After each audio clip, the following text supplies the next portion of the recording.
ਸਤਿ ਸ਼੍ਰੀ ਅਕਾਲ ਜੀ। ਪੰਜਾਬੀ ਰੇਡੀਓ ਤੇ ਪੰਜਾਬੀ ਟੀਵੀ ਯੂਐਸਏ ਦੇ ਜ਼ਰੀਏ ਤੁਸੀਂ ਇਸ ਸਮੇਂ ਪ੍ਰੋਗਰਾਮ ਸੁਣ ਰਹੇ ਹੋ beyond the headlines with Mandeep Punia. ਇਸ ਪ੍ਰੋਗਰਾਮ ਦੇ ਵਿੱਚ ਮਨਦੀਪ ਪੁਨੀਆ ਜੀ ਦਾ ਸਾਥ ਹੁੰਦਾ ਹੈ ਤੇ ਦੇਸ਼ ਭਰ ਨਾਲ ਜੁੜੀਆਂ ਵੱਖ-ਵੱਖ ਖਬਰਾਂ ਹੁੰਦੀਆਂ ਨੇ। ਸੋ ਕਰਦੇ ਆ ਉਹਨਾਂ ਨੂੰ ਪ੍ਰੋਗਰਾਮ ਦੇ ਵਿੱਚ ਸ਼ਾਮਲ ਤੇ ਫਿਰ ਖਬਰਾਂ ਦਾ ਰੁਖ ਕਰਾਂਗੇ। ਬਹੁਤ-ਬਹੁਤ ਸਵਾਗਤ ਹੈ ਪੁਨੀਆ ਜੀ। ਜੀ ਸ਼ੁਕਰੀਆ, ਸਤਿ ਸ਼੍ਰੀ ਅਕਾਲ। ਸਤਿ ਸ੍ਰੀ ਅਕਾਲ ਜੀ। ਸੋ ਰੁੱਖ ਆਪਾਂ ਖਬਰਾਂ ਦੇ ਵੱਲ ਕਰਦੇ ਹਾਂ ਤੇ ਵਕਫ ਬੋਰਡ ਤੇ ਕੱਲ ਲੋਕ ਸਭਾ ਦੇ ਵਿੱਚ ਖਾਸੀ ਚਰਚਾ ਹੋਈ, ਕਈ ਕੁਝ ਹੋਇਆ। 8 ਵਜੇ ਤੱਕ ਸ਼ਾਇਦ ਚਰਚਾ ਚੱਲੀ ਸੀ ਤੇ ਅੱਜ ਗੱਲਬਾਤ ਰਾਜ ਸਭਾ ਚ ਅੱਗੇ ਤੁਰੀ ਹੈ। ਉੱਥੇ ਕੀ ਖਾਸ ਰਿਹਾ, ਕੀ ਨਿਸ਼ਾਨੇ ਸਾਧੇ ਗਏ ਨੇ ਵਿਰੋਧੀਆਂ ਦੇ ਵੱਲੋਂ ਤੇ ਸੱਤਾਧਾਰੀ ਧਿਰ ਕੀ ਇਸ ਤੇ ਪੱਖ ਰੱਖ ਰਹੀ ਹੈ ਕਿ ਕਿਵੇਂ ਲੋਕਾਂ ਲਈ ਚੰਗਾ ਹੈ, ਕਿਵੇਂ ਧਾਰਮਿਕ ਦਖਲਅੰਦਾਜ਼ੀ ਨਹੀਂ ਕਰੂਗਾ, ਜਿਹੜੀ ਕੱਲ ਕੱਲਾ ਕਹਿ ਰਹੇ ਸੀ ਅੱਜ ਉਸ ਤੋਂ ਕੀ ਵੱਖਰਾ ਹੋਇਆ ਜੀ, ਪਾਇਓ ਚਾਨਣਾ। ਹਾਂਜੀ, ਲੋਕ ਸਭਾ ਦੇ ਵਿੱਚ ਦੇਖੋ ਇਹਦੇ ਤੇ ਵੋਟਿੰਗ ਵੀ ਹੋਈ ਕੱਲ ਤੇ ਜਿਹੜਾ ਬਿੱਲ ਹੈ ਲੋਕ ਸਭਾ ਦੇ ਵਿੱਚ ਪਾਸ ਹੋ ਗਿਆ ਹੈਗਾ ਵਕਫ ਬੋਰਡ ਬਿੱਲ।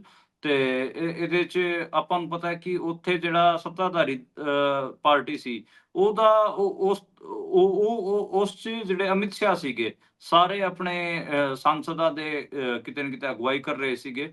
ਤੇ ਇੱਧਰੋਂ ਆਪਾਂ ਨੂੰ ਪਤਾ ਕਿ ਇੱਧਰੋਂ ਅੱਡ-ਅੱਡ ਪਿਲਰ ਸੀਗੇ ਜਿਹਦੇ 'ਚ ਰਾਹੁਲ ਗਾਂਧੀ ਹੋਰੀ ਵੀ ਸੀਗੇ, ਅਖਿਲੇਸ਼ ਯਾਦਵ ਹੋਰੀ ਵੀ ਸੀਗੇ, ਕਈ ਸਾਰੇ ਜਿਹੜਾ ਅਸਦੁੱਦੀਨ ਓਵੈਸੀ ਸੀਗੇ ਉਹ ਵੀ 17 ਮਿੰਟ ਬੋਲੇ, ਉਹਨਾਂ ਨੇ ਬਹੁਤ ਚੰਗਾ ਸਪੀਚ ਦਿੱਤਾ। ਈਵਨ ਜਿਹੜੇ ਆਪਣੇ ਪੰਜਾਬ ਤੋਂ ਜਿਹੜੇ ਐਮਪੀ ਸੀਗੇ ਉਹਨਾਂ ਨੇ ਵੀ ਕੁਝ ਗੱਲਾਂ ਵਧੀਆ ਕਹੀਆਂ ਤੇ ਉਹਨਾਂ ਦੇ ਸਪੀਚਿਸ ਵੀ ਅੱਜ ਵਾਇਰਲ ਨੇ ਨੈਸ਼ਨਲ ਮੀਡੀਆ ਦੇ ਵਿੱਚ, ਕਿਉਂਕਿ ਸਿੱਖਾਂ ਨੂੰ ਵੀ ਇਹ ਵਕਫ ਬਿੱਲ ਤੋਂ ਬਾਅਦ ਇਹੀ ਲੱਗ ਰਿਹਾ ਹੈਗਾ ਕਿ ਅਗਲਾ ਨੰਬਰ ਕਿਤੇ ਨਾ ਕਿਤੇ ਸਿੱਖਾਂ ਦਾ ਹੀ ਹੈ। ਤੇ ਲੋਕ ਸਭਾ ਦੇ ਵਿੱਚ 288 ਵੋਟਾਂ ਨਾਲ ਕਿਤੇ ਨਾ ਕਿਤੇ ਇਹ ਪਾਸ ਹੋ ਗਿਆ ਜੀ। 272 ਵੋਟਾਂ ਚਾਹੀਦੀਆਂ ਸੀ ਸਰਕਾਰ ਨੂੰ ਤੇ ਉਹਨਾਂ ਨੂੰ 288 ਵੋਟਾਂ ਮਿਲੀਆਂ ਨੇ। ਤੇ ਜਿਹੜੇ ਇਹਦੇ ਆਪੋਜੀਸ਼ਨ 'ਚ 232 ਵੋਟਾਂ ਕਿਤੇ ਨਾ ਕਿਤੇ ਮਿਲੀਆਂ ਸੀਗੀਆਂ। ਹਰਸਿਮਰਤ ਕੌਰ ਬਾਦਲ ਨੇ ਤਾਂ ਜਿਹੜਾ ਸਿੱਖ ਹਿੰਦੂ ਨਹੀਂ ਹੈ ਉਸ ਲਾਈਨ ਤੇ ਵੀ ਉਹਨਾਂ ਨੇ ਗੱਲ ਕਹੀ ਤੇ ਉਹਨਾਂ ਨੇ ਵੀ ਆਰਟੀਕਲ 25 ਵਾਲਾ ਜਿਹੜਾ ਪੂਰਾ ਮਾਮਲਾ ਉਹ ਵੀ ਚੱਕਿਆ। ਇਸ ਤੋਂ ਇਲਾਵੇ ਬੰਦੀ ਸਿੰਘਾਂ ਦੀ ਰਿਹਾਈ ਦੀ ਵੀ ਗੱਲ ਉੱਠੀ ਜੀ।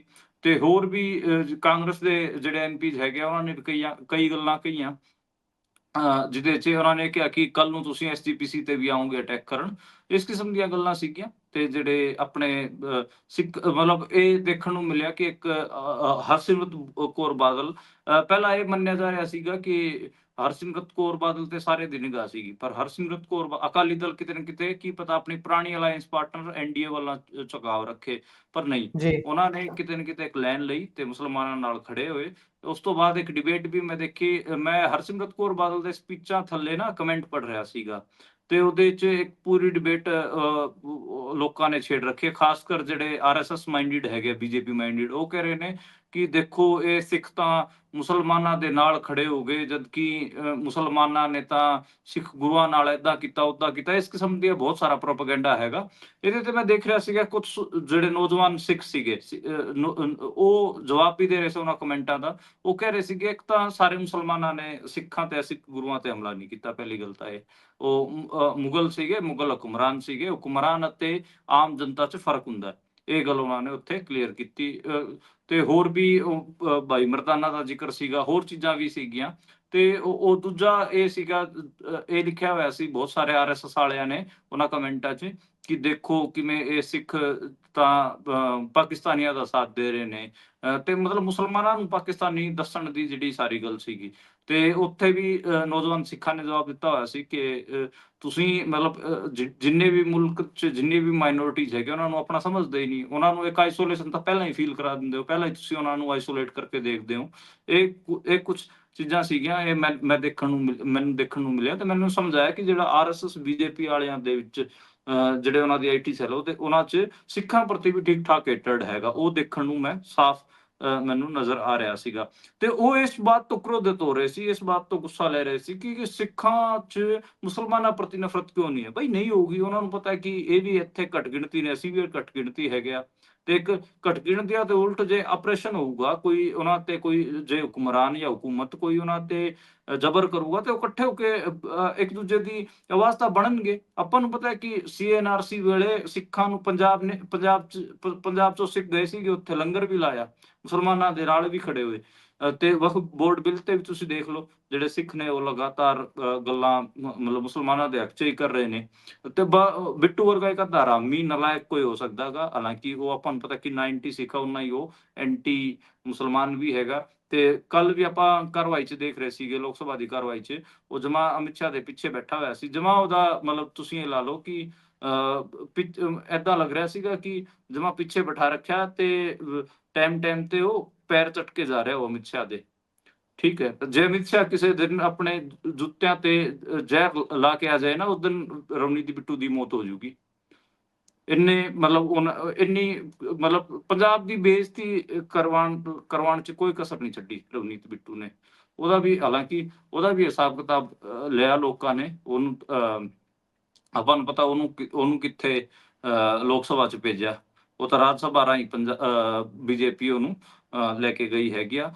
ਅੱਜ ਉਸੇ ਹਿਸਾਬ ਨਾਲ ਜਿਵੇਂ ਅਮਿਤ ਸ਼ਾਹ ਉੱਥੇ ਲੀਡ ਕਰ ਰਹੇ ਸੀ ਲੋਕ ਸਭਾ 'ਚ, ਅੱਜ ਰਾਜ ਸਭਾ 'ਚ ਜਿਹੜੇ ਜੇਪੀ ਨੱਡਾ ਹੈਗੇ ਆ ਉਹ ਲੀਡ ਕਰ ਰਹੇ ਸੀਗੇ। ਜੇਪੀ ਨੱਡਾ ਦੀ ਨੇ 1 ਵਜੇ ਇਹ ਸਾਰੀ ਡਿਬੇਟ ਖੋਲੀ ਜੀ, ਕਿਰਨ ਰਿਜਿਜੂ ਨੇ ਖੋਲੀ ਸੀਗੀ। ਉਸ ਤੋਂ ਬਾਅਦ ਜੇਪੀ ਨੱਡਾ ਹੋਰੀ ਵੀ ਬੋਲੇ, ਉਹਨਾਂ ਨੇ ਕਿਹਾ ਕਿ ਜਿਹੜਾ ਆਪੋਜੀਸ਼ਨ ਹੈ ਉਹ ਕਦੇ ਚ ਰਾਮ ਮੰਦਿਰ ਲੈ ਆਉਂਦਾ ਹੈ, ਕਦੇ ਕੁੰਭ ਲੈ ਆਉਂਦਾ, ਕਦੇ ਬਿਹਾਰ ਇਲੈਕਸ਼ਨ ਲੈ ਆਉਂਦਾ ਹੈ, ਤੁਸੀਂ ਚਰਚਾ ਤੋਂ ਡੀਰੇਲ ਕਰ ਰਹੇ ਹੋ। ਉਹਨਾਂ ਨੇ ਕਿਹਾ ਕਿ ਅਸੀਂ ਕੋਈ ਐਂਟੀ ਮੁਸਲਮਾਨ ਨਹੀਂ, ਇਹ ਜਿਹੜਾ ਬਿੱਲ ਹੈ ਇਹ ਟਰਾਂਸਪੇਰੈਂਸੀ, ਅਕਾਊਂਟੇਬਿਲਿਟੀ, ਐਕਿਊਰੇਸੀ ਵਾਸਤੇ ਲੈ ਕੇ ਆਏ ਗਏ ਹੈਗੇ ਆਇਆ ਹੈ।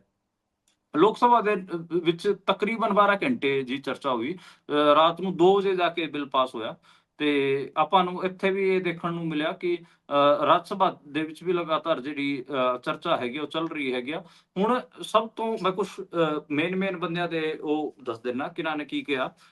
ਲੋਕ ਸਭਾ ਦੇ ਵਿੱਚ ਕੱਲ ਅਨੁਰਾਗ ਠਾਕਰ ਨੇ ਇੱਕ ਦਾਅਵਾ ਕੀਤਾ ਸੀਗਾ ਕਿ ਕਰਨਾਟਕ ਦੇ ਵਿੱਚ ਵੱਖ ਜ਼ਮੀਨਾਂ ਤੇ ਖਾਸਾ ਭ੍ਰਿਸ਼ਟਾਚਾਰ ਹੈਗਾ। ਉਹਦੇ 'ਚ ਉਹਨਾਂ ਨੇ ਮਲਿਕਾਰਜੁਨ ਖੜਗੇ ਤੇ ਵੀ ਨਾਲ ਆਤਾ ਸੀਗਾ, ਉਹਨਾਂ ਨੇ ਵੀ ਵਕਫ ਦੇ ਨਾਂ ਤੇ ਜ਼ਮੀਨ ਦੱਬੀ ਹੋਈ ਹੈ। ਤੇ ਅੱਜ ਮਲਿਕਾਰਜੁਨ ਖੜਗੇ ਨੇ ਸਭ ਤੋਂ ਪਹਿਲਾਂ ਤਾਂ ਇਹ ਗੱਲ ਕਹੀ ਕਿ ਜੇ ਉਹ ਤੁਹਾਡਾ ਮੰਤਰੀ ਹੈਗਾ ਅਨੁਰਾਗ ਠਾਕਰ, ਜੇ ਉਹ ਇਹ ਸਾਬਤ ਕਰਦੇ ਕਿ ਮੇਰੇ ਕੋਲ 1 ਇੰਚ ਵੀ ਜ਼ਮੀਨ ਹੈ ਤੇ ਫਿਰ ਮੈਂ ਪੋਲਿਟਿਕਸ ਛੱਡ ਦਾਂਗਾ। ਜੇ ਉਹਨੇ ਏਦਾਂ ਹੀ ਦੇਤਾ ਬਿਆਨ, ਫਿਰ ਉਹ ਮਾਫੀ ਮੰਗੇ।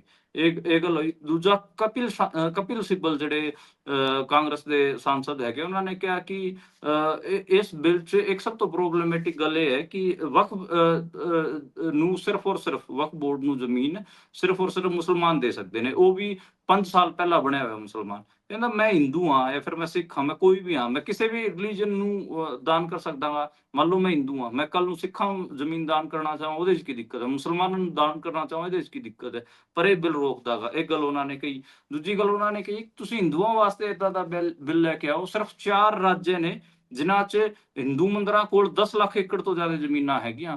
ਤੁਸੀਂ ਆਂਧਰਾ ਪ੍ਰਦੇਸ਼, ਕਰਨਾਟਕਾ ਏਦਾਂ ਦੇ ਇਹ ਸੂਬੇ ਨੇ ਜਿੱਥੇ ਮਤਲਬ ਹਜ਼ਾਰਾਂ ਏਕੜਾਂ ਜ਼ਮੀਨ ਇੱਕ ਮੰਦਿਰ ਕੋਲ ਹੈਗੀ ਆ, ਤੇ ਤੁਸੀਂ ਉਹਨਾਂ ਵਾਸਤੇ ਵੀ ਲਿਆਓ। ਤੇ ਇਹ ਇਹ ਮਾਮਲਾ ਸੀਗਾ ਜੀ। ਬਾਕੀ ਜੇ ਮੈਂ ਕੁਝ ਹੋਰ, ਆਮ ਆਦਮੀ ਪਾਰਟੀ ਨੇ ਵੀ ਮਤਲਬ ਜੇ ਉੱਥੇ ਸੰਜੇ ਸਿੰਘ ਹੈਗੇ ਆ ਜਿਹੜੇ, ਉਹ ਸੰਜੇ ਸਿੰਘ ਠੀਕ ਠਾਕ ਹੀ ਬੋਲਦੇ ਨੇ, ਉਹਨਾਂ ਨੇ ਵੀ ਇੱਕ ਐਂਟੀ ਸਟੈਂਡ ਤਾਂ ਲਿਆ, ਪਰ ਬੜੀ ਮਤਲਬ ਹਿੰਦੂਤਵ ਵਾਲੇ ਫੋਲਡ 'ਚ ਹੀ ਗੱਲ ਕੀਤੀ ਸਾਰੀ। ਇਹ ਮਾਮਲਾ ਹੈ। ਬਾਕੀ ਜਿਹੜੇ ਸਾਬਕਾ ਪ੍ਰਧਾਨ ਮੰਤਰੀ ਨੇ ਮੁਲਕ ਦੇ HD ਦੇਵਗੌੜਾ, ਜਿਹੜੇ ਕਿ ਕਰਨਾਟਕ 'ਚ ਆਉਂਦੇ ਨੇ, ਉਹਨਾਂ ਨੇ ਇਸ ਬਿੱਲ ਦਾ ਸਮਰਥਨ ਕੀਤਾ, ਜਦਕਿ ਉਹ ਸੈਕੂਲਰ ਪਾਰਟੀ JDU ਜਿਹੜੀ JDS ਹੈ, ਜਿਹਨੂੰ ਜਨਤਾ ਦਲ ਸੈਕੂਲਰ ਕਿਹਾ ਜਾਂਦਾ, ਉਹਦੇ ਆਗੂ ਨੇ, ਫਿਰ ਵੀ ਉਹਨਾਂ ਨੇ ਇਸ ਬਿੱਲ ਦਾ ਸਮਰਥਨ ਕੀਤਾ ਹੈ ਜੀ।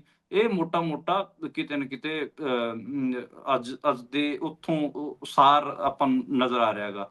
ਤੇ ਸੰਜੇ ਰਾਉਤ ਜਿਹੜਾ ਸ਼ਿਵ ਸੈਨਾ ਉद्धਵ ਠਾਕਰੇ ਵਾਲਾ, ਉਹਨੇ ਕਿਹਾ ਕਿ ਮੁਸਲਮਾਨਾਂ ਦੀ ਇੰਨੀ ਚਿੰਤਾ ਜਿੰਨੀ BJP ਕਰ ਰਹੀ ਹੈ ਅੱਜਕੱਲ, ਇੰਨੀ ਤਾਂ ਜਿਨ੍ਹਾਂ ਨੇ ਵੀ ਨਹੀਂ ਕੀਤੀ ਸੀਗੀ। ਇੱਕ ਉਹਨਾਂ ਨੇ ਤੰਜ ਕੱਸਿਆ।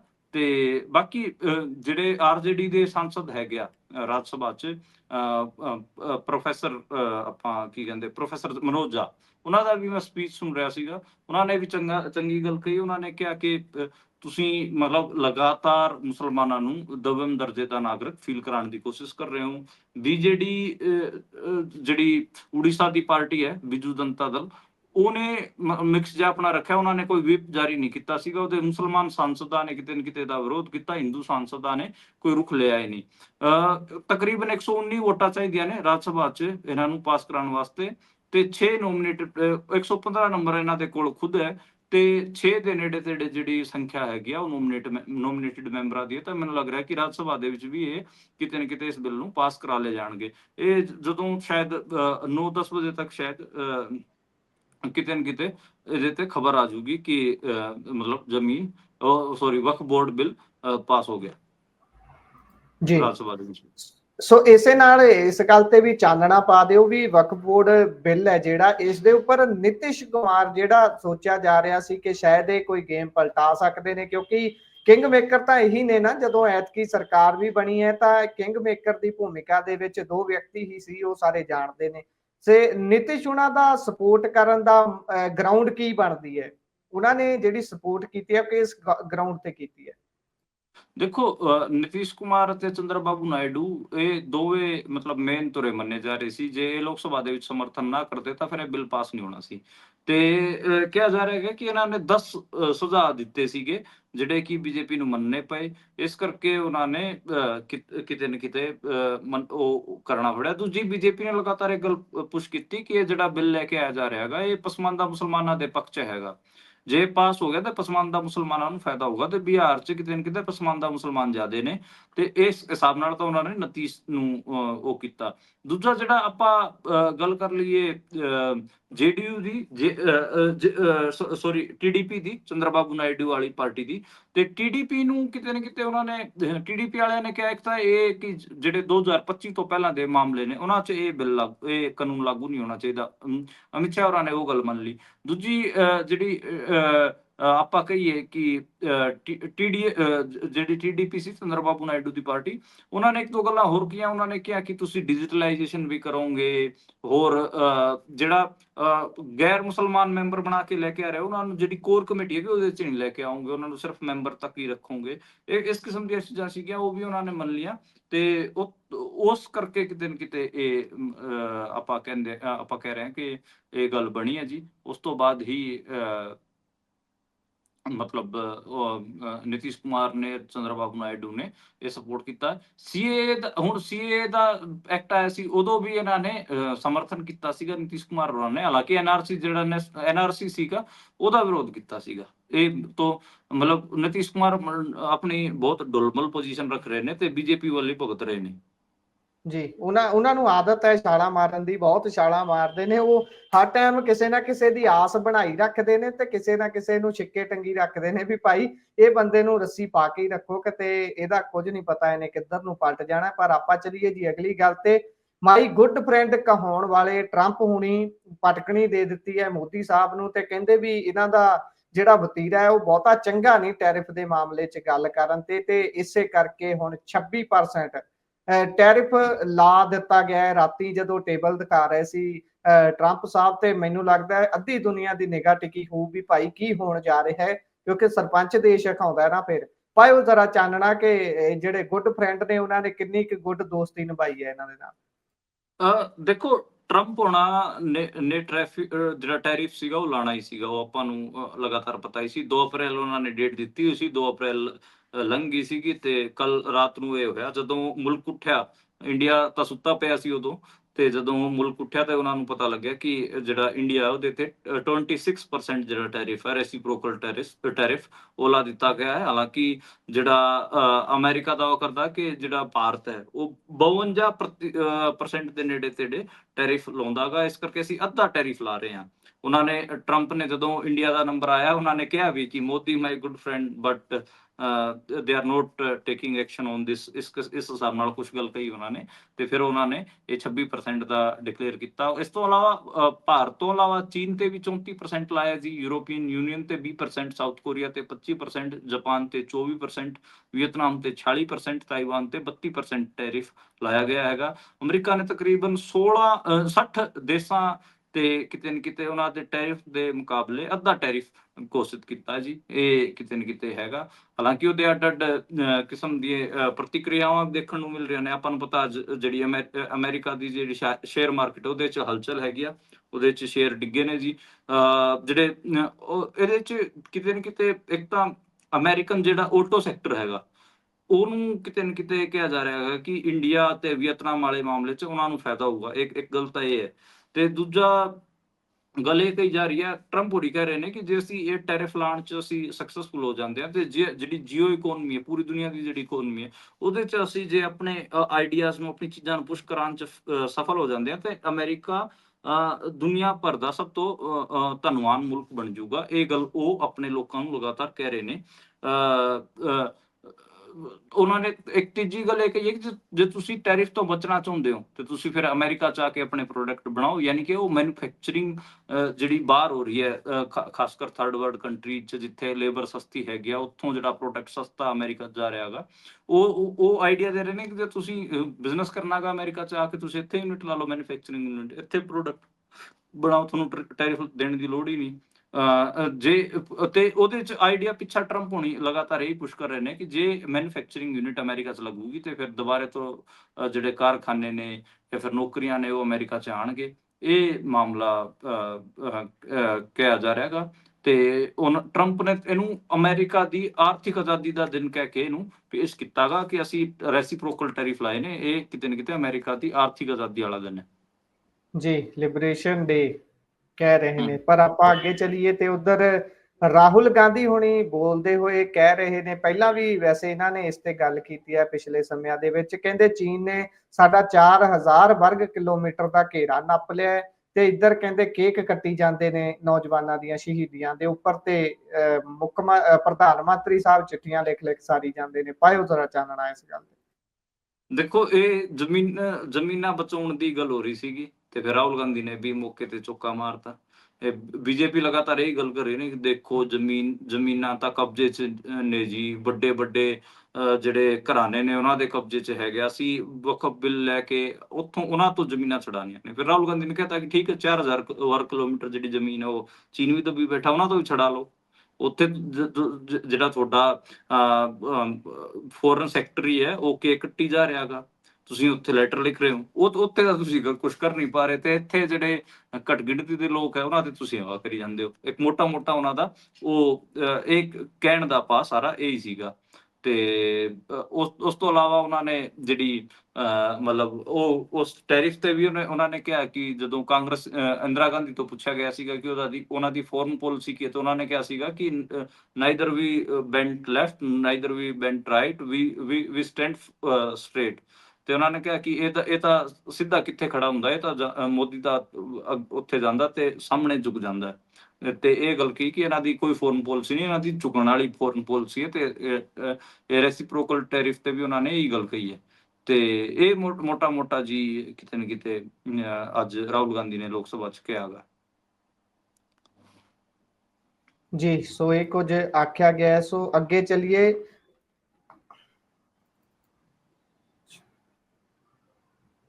ਉਧਰ ਪੱਛਮ ਬੰਗਾਲ, ਇੱਕ ਮਿੰਟ ਸੌਰੀ,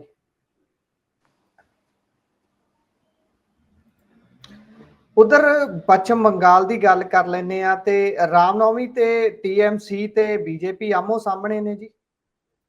ਹਾਂਜੀ, ਉੱਥੇ ਜਿਹੜੀ ਇੱਕ ਹਿੰਦੂਆਂ ਦਾ ਤਿਉਹਾਰ ਆਉਣ ਜਾ ਰਿਹਾ ਰਾਮਨੌਮੀ, ਉੱਥੇ ਕਿਤੇ ਨਾ ਕਿਤੇ ਜਿਹੜੇ ਬੀਜੇਪੀ ਵਾਲੇ ਹੈਗੇ ਆ ਉਹ ਇੱਕ ਜਲੂਸਾਂ ਕੱਢਣਾ ਚਾਹ ਰਹੇ ਨੇ। ਤੇ ਉਹ ਜਲੂਸ ਉੱਥੋਂ ਲੈ ਕੇ ਜਾਣਗੇ ਜਿੱਥੇ ਮੁਸਲਮਾਨ ਆਬਾਦੀ ਜ਼ਿਆਦਾ ਰਹਿ ਰਹੀ ਹੈ, ਤੇ ਕਿਤੇ ਨਾ ਕਿਤੇ ਇੱਕ ਕਮਨਲ ਦੰਗਾ ਹੋਣ ਦਾ ਮਾਮਲਾ ਗਾ। ਤੇ ਜਿਹੜੇ ਉੱਥੋਂ ਦੇ ਬੀਜੇਪੀ ਦੇ ਆਗੂ ਨੇ ਸੁਵਿੰਦਰ ਅਧਿਕਾਰੀ, ਉਹ ਲਗਾਤਾਰ ਲੋਕਾਂ ਨੂੰ ਕਹਿ ਰਹੇ ਨੇ ਕਿ ਭਾਈ ਆਪਾਂ ਬੰਗਾਲ 'ਚ 1 ਕਰੋੜ ਹਿੰਦੂ ਰਹਿੰਦੇ ਨੇ ਤੇ ਆਪਾਂ ਨੂੰ ਇਸ ਸਾਲ ਸਾਰਾ ਹਿੰਦੂ ਸੜਕਾਂ ਤੇ ਉਤਰਨਾ ਚਾਹੀਦਾ। ਇਹ ਗੱਲ ਉਹ ਲਗਾਤਾਰ ਕਹਿ ਰਹੇ ਨੇ। ਨਹੀਂ, ਹਿੰਦੂ ਤਾਂ ਜ਼ਿਆਦਾ ਰਹਿੰਦੇ ਨੇ, ਉਹ ਇਹ ਕਹਿ ਰਹੇ ਨੇ ਕਿ 1 ਕਰੋੜ ਹਿੰਦੂ ਇਸ ਵਾਰ ਸੜਕਾਂ ਤੇ ਉਤਰਨਾ ਚਾਹੀਦਾ ਵਾ। ਤੇ ਮਮਤਾ ਬੈਨਰਜੀ ਉਹਨਾਂ ਦਾ ਸਟੈਂਡ ਇਹ ਹੈ ਕਿ ਇਹ ਲਗਾਤਾਰ ਲੋਕਾਂ ਨੂੰ ਭੜਕਾ ਰਹੇ ਨੇ ਤਾਂ ਕਿ ਉੱਥੋਂ ਕਿਤੇ ਨਾ ਕਿਤੇ ਜਿਹੜੇ ਧਾਰਮਿਕ ਦੰਗੇ ਹੈਗੇ ਉਹ ਹੋ ਸਕਣ। ਇਹ ਗੱਲ ਜੀ ਨਿਕਲ ਕੇ ਆ ਰਹੀ ਹੈ ਜੀ। ਉਧਰ ਹੁਣ ਸੁਪਰੀਮ ਕੋਰਟ ਦਾ ਕਹਿਣਾ ਹੈ ਕਿ ਜਿਹੜੇ ਜੱਜ ਹੈ ਉਹਨਾਂ ਦਾ ਬਿਊਰਾ ਜਿਹੜਾ ਹੈ ਸੰਪत्ति ਦਾ, ਉਹ ਹੁਣ ਸਰਵਜਨਕ ਹੋਣਾ ਚਾਹੀਦਾ ਹੈ। ਉਹ ਵੈਬਸਾਈਟ ਤੇ ਜਾਣਕਾਰੀ ਅਪਲੋਡ ਹੋਣੀ ਚਾਹੀਦੀ ਹੈ। ਜਿਹੜਾ ਦਿੱਲੀ ਦੇ ਵਿੱਚ ਇੱਕ ਮਾਮਲਾ ਸਾਹਮਣੇ ਆਇਆ ਸੀ, ਜਦੋਂ ਕੈਸ਼ ਨੂੰ ਅੱਗ ਲੱਗੀ ਹੋਈ ਮਿਲਦੀ ਹੈ ਘਰ ਦੇ ਵਿੱਚ ਅੱਗ ਲੱਗਣ ਤੋਂ ਬਾਅਦ, ਤੇ ਇਹ ਖਬਰ ਤੇ ਜਰਾ ਪਾਇਓ ਚਾਨਣਾ। ਹਾਂਜੀ, ਅੱਜ ਸੁਪਰੀਮ ਕੋਰਟ, ਕਿਉਂਕਿ ਦੇਖੋ ਉਹ ਜਿਹੜਾ ਜੱਜ ਦੇ ਘਰੇ ਕੈਸ਼ ਮਿਲਣ ਵਾਲਾ ਜਿਹੜਾ ਮਾਮਲਾ, ਉਹ ਵੀ ਹਾਈ ਕੋਰਟ ਦੇ ਜੱਜ ਦੇ ਘਰੇ, ਉਸ ਤੋਂ ਬਾਅਦ ਜਿਹੜਾ ਜੁਡੀਸ਼ਰੀ ਹੈਗੀ ਇੰਡੀਅਨ ਜੁਡੀਸ਼ਰੀ, ਉਹਦਾ ਮਿਆਰ ਤਾਂ ਡਿੱਗਿਆ ਹੈ ਜੀ। ਉਹਨਾਂ ਤੇ ਤਾਂ ਲੋਕ ਕੁਐਸਚਨ ਕਰੀ ਨੇ, ਉਹਨਾਂ ਦੀ ਕ੍ਰੈਡੀਬਿਲਿਟੀ ਤਾਂ ਖਤਰੇ 'ਚ ਆਈ ਹੈ। ਉਹਨੂੰ ਕਿਤੇ ਨਾ ਕਿਤੇ ਰੀਸਟੋਰ ਕਰਨ ਵਾਸਤੇ ਸੁਪਰੀਮ ਕੋਰਟ ਨੇ ਗੱਲ ਕਹੀ ਹੈ ਕਿ ਜਿੰਨੇ ਵੀ ਜੱਜ ਹੈਗੇ ਆ, ਸੁਪਰੀਮ ਕੋਰਟ ਦੇ ਜੱਜ ਹੈਗੇ ਆ, ਉਹ ਆਪਣੀ ਜਿੰਨਾ ਵੀ ਉਹਨਾਂ ਕੋਲ ਧਨ ਹੈਗਾ, ਜਿੰਨੀ ਵੀ ਉਹਨਾਂ ਕੋਲ ਇਨਕਮ ਵਗੈਰਾ ਹੈਗੀ ਆ, ਉਹ ਸਾਰੀ ਪਬਲਿਕ ਕਰਨਗੇ, ਵੈਬਸਾਈਟ ਤੇ ਚੜਾਉਣਗੇ। ਤੇ ਇਹ ਮੀਟਿੰਗ ਹੋਈ ਸੀ ਜੀ, 34 ਜੱਜ ਇਹਦੇ ਚ ਸ਼ਾਮਲ ਸੀਗੇ। ਪਰ ਮੈਨੂੰ ਇੱਕ ਗੱਲ ਦੱਸੋ, ਜਿਹੜਾ ਬਲੈਕ ਮਨੀ ਹੈ, ਕੈਸ਼, ਹਾਰਡ ਕੈਸ਼ ਜਿਹੜਾ ਹੈ, ਕੈਸ਼ ਦੀ ਫਾਰਮ 'ਚ ਜਿਹੜਾ ਪੈਸਾ ਹੈਗਾ, ਜਿਵੇਂ ਇਸ ਜੱਜ ਦੇ ਘਰੋਂ ਮਿਲਿਆ, ਉਹਨੂੰ ਵੈਬਸਾਈਟ ਤੇ ਚੜਾਉਣ ਦੀ ਕੀ ਲੋੜ ਹੈ? ਤੁਸੀਂ ਜਿਹੜੀ ਤੁਹਾਡੀ ਸੈਲਰੀ ਆ ਰਹੀ ਹੈ, ਤੁਹਾਡੇ ਖਾਤਿਆਂ 'ਚ ਜੋ ਕੁਝ ਪੈਸਾ ਹੈਗਾ, ਤੁਹਾਡੀ ਜਿਸ ਘਰ 'ਚ ਤੁਸੀਂ ਰਹਿ ਰਹੇ ਹੋ ਉਹਦੀ ਰਜਿਸਟਰੀ, ਜਿਹੜਾ ਮਾੜਾ ਮੋਟਾ ਸੋਨਾ ਤੁਹਾਡੇ ਕੋਲ ਹੈ ਉਹ, ਤੇ ਬਾਕੀ ਆਪਣਾ ਬੈਂਕ ਵਾਲਾ ਪੈਸਾ, ਸੈਲਰੀ, ਉਹਦੇ ਬਾਰੇ ਜਾਣਕਾਰੀ ਦੇ ਦਿਓ। ਹਾਰਡ ਕੈਸ਼ ਕਿਹਨੂੰ ਪਤਾ ਕਿੱਥੇ ਕਿੰਨਾ ਹੈਗਾ? ਉਹ ਤਾਂ ਚਲੋ, ਉਹ ਫਾਇਰ ਬ੍ਰਿਗੇਡ ਵਾਲੇ ਉੱਥੇ ਅੱਗ ਲੱਗੀ ਤਾਂ ਉਹਨੂੰ ਬੁਝਾਉਣ ਵਾਸਤੇ ਉੱਥੇ ਗਏ ਤੇ ਉਹਨਾਂ ਨੇ ਗੱਲ ਅੱਗੇ ਖੋਲਤੀ, ਨਹੀਂ ਤਾਂ ਇਹਦੀ ਵੀ ਗੱਲ ਨਹੀਂ ਲੱਗਣੀ ਸੀਗੀ। ਇਹ ਤਾਂ ਚਲੋ ਆਪਣੇ ਜੀ ਆਪ ਆਪਣਾ ਕਿਤੇ ਨਾ ਕਿਤੇ ਮਨ ਨੂੰ ਰਾਜੀ ਕਰ ਰਹੇ ਨੇ, ਤਸੱਲੀ ਦੇ ਰਹੇ ਨੇ ਕਿ ਅਸੀਂ ਇਹ ਸਟੈਪ ਕਰਕੇ ਕਿਤੇ ਨਾ ਕਿਤੇ ਆਪਣੀ ਕ੍ਰੈਡੀਬਿਲਿਟੀ ਨੂੰ ਬਹਾਲ ਕਰਾਂਗੇ। ਜੀ। ਸੋ ਇਹ ਤਾਂ ਗੱਲ ਹੈ, ਇਹੋ ਜਿਹੀਆਂ ਚੀਜ਼ਾਂ ਜਿਹੜੀਆਂ ਨੇ ਲਿਕੁਇਡ ਕੈਸ਼ 'ਚ ਹੀ ਜ਼ਿਆਦਾ ਹੁੰਦੀਆਂ ਨੇ, ਕਿਉਂਕਿ ਕੌਣ ਟ੍ਰਾਂਜੈਕਸ਼ਨ ਕਰਦਾ ਫਿਰੂਗਾ, ਤੇ ਜੇ ਟ੍ਰਾਂਜੈਕਸ਼ਨ ਛੋਟੀ ਤੋਂ ਛੋਟੀ ਵੀ ਹੁੰਦੀ ਹੈ ਤਾਂ ਸਵਾਲਾਂ ਦੇ ਘੇਰੇ 'ਚ ਆ ਜਾਂਦੀ ਹੈ। ਇਹ ਤਾਂ ਮਾਮਲਾ ਹੀ ਐਡੀਆਂ ਦੱਥੀਆਂ ਦਾ, ਜਿਨ੍ਹਾਂ ਦੇ ਬਰਾਬਰ ਜੱਜ ਦਾ ਭਾਰ ਧੋਲਿਆ ਜਾ ਸਕਦਾ ਹੈ। ਸੋ ਅੱਗੇ ਚਲੀਏ, ਗੁਰਦਾਸਪੁਰ ਦੇ ਵਿੱਚ ਨੇ ਗਵਰਨਰ ਕਟਾਰੀਆ ਸਾਹਿਬ, ਇਹ ਵੀ ਪੁਰਾਣੇ ਜਿਹੜੇ ਗਵਰਨਰ ਸੀ ਉਹਨਾਂ ਵਾਲੀ ਲੀਹ ਤੇ ਹੀ ਚੱਲ ਰਹੇ ਨੇ। ਉਹ ਦੌਰਾ ਕਰਦੇ ਰਹਿੰਦੇ ਸੀ ਸਰਹੱਦੀ ਏਰੀਏ ਦਾ, ਤੇ ਇਹ ਵੀ ਨਸ਼ੇ ਨੂੰ ਲੈ ਕੇ ਨਿਕਲੇ ਹੋਏ ਨੇ ਜੀ। ਕਹਿੰਦੇ ਜਾਗਰੂਕਤਾ ਫੈਲਾਉਣੀ ਹੈ, ਕੀ ਜਾਗਰੂਕਤਾ ਹੀ ਫੈਲਾ ਰਹੇ ਨੇ ਜਾਂ ਫਿਰ ਬੀਜੇਪੀ ਦਾ ਏਜੰਡਾ ਟੋ ਕਰ ਰਹੇ ਨੇ? ਦੇਖੋ, ਅੱਜ ਇਹਨਾਂ ਨੇ ਡੇਰਾ ਬਾਬਾ ਨਾਨਕ ਤੋਂ ਇੱਕ ਪਦ ਯਾਤਰਾ ਸ਼ੁਰੂ ਕੀਤੀ ਹੈਗੀ ਆ।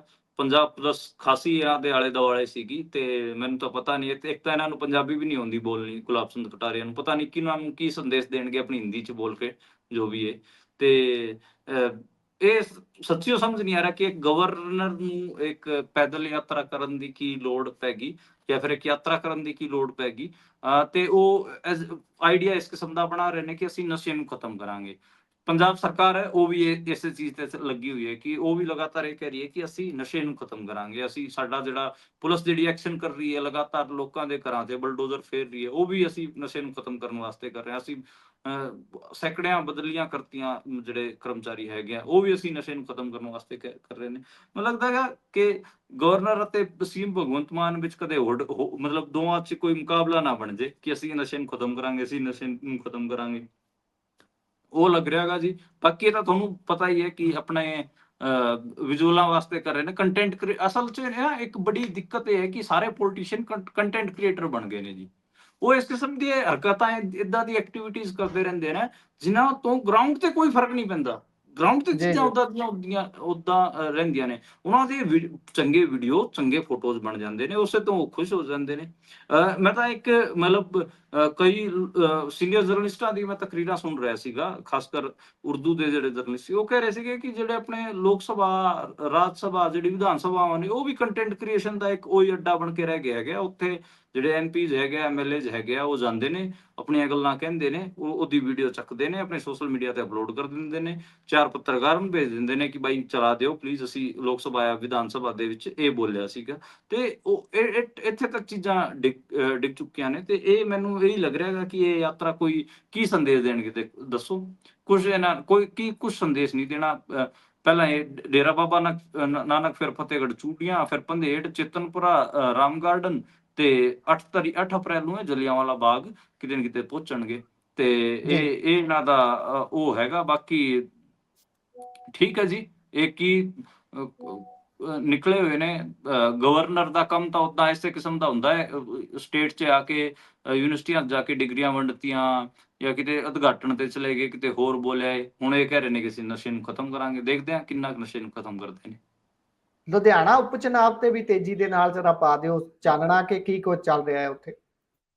ਦੇਖੋ, ਲੁਧਿਆਣੇ ਚੁਣਾਵ ਤੇ ਹਜੇ ਡੇਟ ਤਾਂ ਅਨਾਉਂਸ ਨਹੀਂ ਹੋਈ, ਪਰ ਉਹਦੇ 'ਚ ਜਿਹੜਾ ਹਲਚਲ ਹੈਗੀ ਉਹ ਸ਼ੁਰੂ ਹੋ ਗਈ ਹੈ। 3 ਮੇਨ ਪਾਰਟੀਆਂ ਨੇ, ਆਪਾਂ ਨੂੰ ਪਤਾ, ਬੀਜੇਪੀ, ਕਾਂਗਰਸ ਅਤੇ ਜਿਹੜੀ ਆਮ ਆਦਮੀ ਪਾਰਟੀ, ਤਿੰਨੋਂ ਹੀ ਇਸ ਚੋਣ ਨੂੰ ਸੀਰੀਅਸ ਲੈ ਰਹੇ ਨੇ। ਅੱਜ ਬੀਜੇਪੀ ਨੇ ਆਪਣੇ 3 ਆਬਜ਼ਰਵਰ ਨਿਯੁਕਤ ਕੀਤੇ ਨੇ, ਨਰਿੰਦਰ ਰੈਨਾ, ਮਹਾਜਨ ਤੇ ਮੋਨਾ।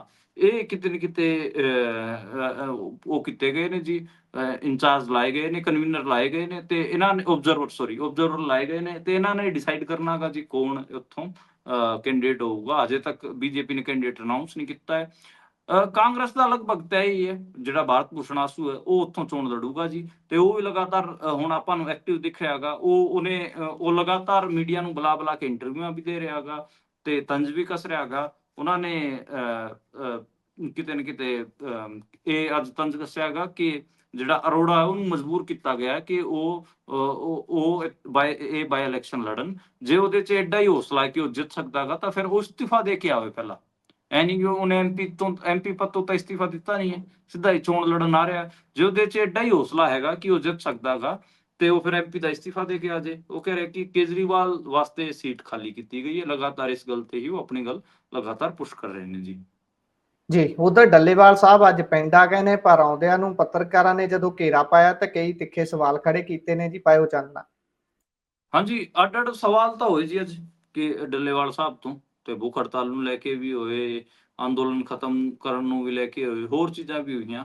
ਤੇ ਮੋਟਾ ਤਾਂ ਮਤਲਬ ਮੈਂ ਅੱਜ ਇਸ ਖਬਰ ਨੂੰ ਕੋਈ ਜ਼ਿਆਦਾ ਤਾਂ ਫੋਲੋ ਨਹੀਂ ਕਰ ਪਾਇਆ, ਜਿੰਨਾ ਮੈਂ ਉਸ 2-4 ਵੀਡੀਓਜ਼ ਦੇਖੇ, ਦੋ ਚਾਰ ਚੀਜ਼ਾਂ ਦੇਖੀਆਂ ਉਹਦੇ ਅਕੋਰਡਿੰਗ ਕਰਿਆ। ਅਸ ਤਾਂ ਇੱਕ ਤਾਂ ਉਹਨਾਂ ਨੇ ਇਹ ਕਿਹਾ ਸੀਗਾ ਕਿ ਅਸੀਂ ਅੱਜ ਮਹਾਪੰਚਾਇਤ ਰੱਖਾਂਗੇ। ਮਹਾਪੰਚਾਇਤ 'ਚ ਐਡਾ ਮਤਲਬ ਉੱਥੇ ਇਕੱਠ ਨਹੀਂ ਸੀਗਾ ਜਿੰਨਾ ਹੋਣਾ ਚਾਹੀਦਾ ਸੀਗਾ। ਠੀਕ ਹੈ ਕਿ ਇੱਕ ਸਨਮਾਨਜਨਕ ਇਕੱਠ ਸੀਗਾ। ਉਸ ਤੋਂ ਇਲਾਵਾ ਉਹਨਾਂ ਨੇ 2-3 ਗੱਲਾਂ ਮੇਨ ਕਹੀਆਂ। ਇੱਕ ਤਾਂ ਇਹ ਕਿ ਕੇਜਰੀਵਾਲ ਨੂੰ ਬਚਾਉਣ ਵਾਸਤੇ ਭਗਵੰਤ ਮਾਨ ਨੇ ਜਿਹੜੇ ਕਿਸਾਨ ਹੈਗੇ ਉਹਨਾਂ ਦੇ ਪਿੱਠ ਤੇ ਛੁਰਾ ਮਾਰਿਆ ਹੈਗਾ ਜੀ। ਉਹਨਾਂ ਨੇ ਮੋਦੀ ਤੇ ਵੀ ਹਮਲਾ ਬੋਲਿਆ ਤੇ ਇਹ ਮੋਟੀ ਗੱਲ ਕਹੀ ਹੈ ਜੀ। ਤੇ ਜੀ ਹਾਂ, ਬਾਕੀ ਹੁਣ ਉਹ ਕਹਿ ਰਹੇ ਨੇ ਕਿ ਕਿਸਾਨ ਅੰਦੋਲਨ ਇਸ ਤੋਂ ਬਾਅਦ 3.0 ਸ਼ੁਰੂ ਹੋਊਗਾ। ਜਿਹੜਾ ਵੀ ਮੈਨੂੰ ਕੁਹਾੜ ਵਰਗੇ ਜਿਹੜੇ ਉੱਥੇ ਸੀਗੇ ਉਹ ਇਹ ਗੱਲ ਕਹਿ ਰਹੇ ਕਿ ਅੰਦੋਲਨ ਅਜੇ ਖਤਮ ਨਹੀਂ ਹੋਇਆਗਾ, ਅਸੀਂ ਲਗਾਤਾਰ ਕਰ ਰਹੇ ਹਾਂ। ਉਹਨਾਂ ਨੇ ਕਿਹਾ ਕਿ ਮੇਰਾ ਆਮਰਣ ਅਨਸ਼ਨ ਉਹ 129ਵੇਂ ਦਿਨ 'ਚ ਐਂਟਰ ਕਰ ਗਿਆ ਹੈਗਾ ਤੇ ਉਹ ਜਦੋਂ ਤੱਕ ਇਹ ਮੰਗਾਂ ਨਹੀਂ ਮੰਨੀਆਂ ਜਾਂਦੀਆਂ ਉਦੋਂ ਤੱਕ ਇਹ ਜਾਰੀ ਰਹੂਗਾ। ਉੱਥੇ ਪੱਤਰਕਾਰਾਂ 'ਚ ਇਹ ਆਮ ਤਾਂ ਗੱਲ ਹੋ ਹੀ ਰਹੀ ਹੈ, ਸਾਰੇ ਪੱਤਰਕਾਰਾਂ 'ਚ ਇਹ ਕਿਹੋ ਜਿਹੀ ਭੁੱਖ ਹੜਤਾਲ ਕਰ ਰਹੇ ਨੇ, ਆਰਾਮ ਨਾਲ ਫਿਰ ਰਹੇ ਨੇ, ਮੀਟਿੰਗਾਂ 'ਚ ਜਾ ਰਹੇ ਨੇ ਤੇ 129 ਦਿਨ ਹੋ ਗਏ ਇਹਨਾਂ ਦੇ ਸਰੀਰ ਤੇ ਕੋਈ ਅਸਰ ਹੀ ਨਹੀਂ ਆ ਰਿਹਾ ਹੈਗਾ ਤੇ ਮੈਡੀਕਲ ਜੀ ਜੀ ਰਿਪੋਰਟਾਂ ਬਹੁਤ ਨੋਰਮਲ ਆ ਰਹੀਆਂ ਨੇ। ਤੇ ਉਹ ਤਾਂ ਚਲੋ ਸਵਾਲ ਹੈ ਹੀ। ਹਾਲਾਂਕਿ ਉਹਨਾਂ ਨੂੰ ਇਹ ਜਿਹੜਾ ਅੰਨਾ ਹਜ਼ਾਰੇ ਤੋਂ ਜਿਹੜੀ ਟੈਕਟਿਕਾਂ ਸਿੱਖੀਆਂ ਨੇ ਉਸ ਕਿਸਮ ਦੀ ਹਰਕਤਾਂ ਨਹੀਂ ਕਰਨੀਆਂ ਚਾਹੀਦੀਆਂ। ਹੁਣ ਤਾਂ ਉਹਨੂੰ ਇੱਕ ਸੀਰੀਅਸ ਕਿਸਾਨ ਆਗੂ ਦੇ ਤੌਰ ਤੇ ਦੇਖਿਆ ਜਾਣ ਲੱਗਿਆ। ਜੇ ਉਹ ਭੁੱਖ ਹੜਤਾਲ ਨਾ ਕਰਕੇ ਉੱਦਾਂ ਦੂਜੇ ਤਰੀਕੇ ਨਾਲ ਵੀ ਅੰਦੋਲਨ ਕਰੂਗਾ ਤਾਂ ਉਹ ਵੀ ਲੋਕ ਉਹਨੂੰ ਸੀਰੀਅਸ ਲੈਣਗੇ, ਉਹਦਾ ਸਨਮਾਨ ਕਰਨਗੇ। ਉਹਨੂੰ ਮਤਲਬ ਇਸ ਕਿਸਮ ਇਹ ਸਾਰਾ ਕੁਝ ਕਰਨ ਦੀ ਲੋੜ ਨਹੀਂ ਹੈ ਜੀ। ਜੀ, ਸੋ ਉਧਰ ਅਗਲੀ ਖਬਰ ਤੇ ਤੇਜ਼ੀ ਦੇ ਨਾਲ ਚੱਲੀਏ ਤਾਂ ਵਿਕਰਮ ਮਜੀਠੀਆ ਉਹਨਾਂ ਦੇ ਨਸ਼ਾ ਤਸਕਰੀ ਵਾਲੇ ਕੇਸ 'ਚ ਨਵਾਂ ਮੋੜ ਆਇਆ। ਸਰਚ ਵਾਰੰਟ ਮੰਗ ਰਹੀ ਹੈ ਜੀ ਸਿੱਟ। ਹਾਂਜੀ, ਸਿੱਟ ਨੇ ਮੋਹਾਲੀ ਕੋਰਟ 'ਚ ਇੱਕ ਪਟੀਸ਼ਨ ਪਾਈ ਹੈ ਜੀ। ਉਹਦੇ 'ਚ ਉਹਨਾਂ ਨੇ ਕਿਹਾ ਕਿ ਸਾਨੂੰ ਸਰਚ ਵਾਰੰਟ ਮਿਲਣੇ ਚਾਹੀਦੇ ਤੇ ਇਹ ਮੋਟੀ ਹੈਗੀ ਆ। ਹੁਣ ਜਿਹੜੀ ਇਸ ਮਾਮਲੇ 'ਚ ਅੱਜ ਤੱਕ ਕੋਈ ਫੈਸਲਾ ਦਿੱਤਾ ਨਹੀਂ ਜੀ।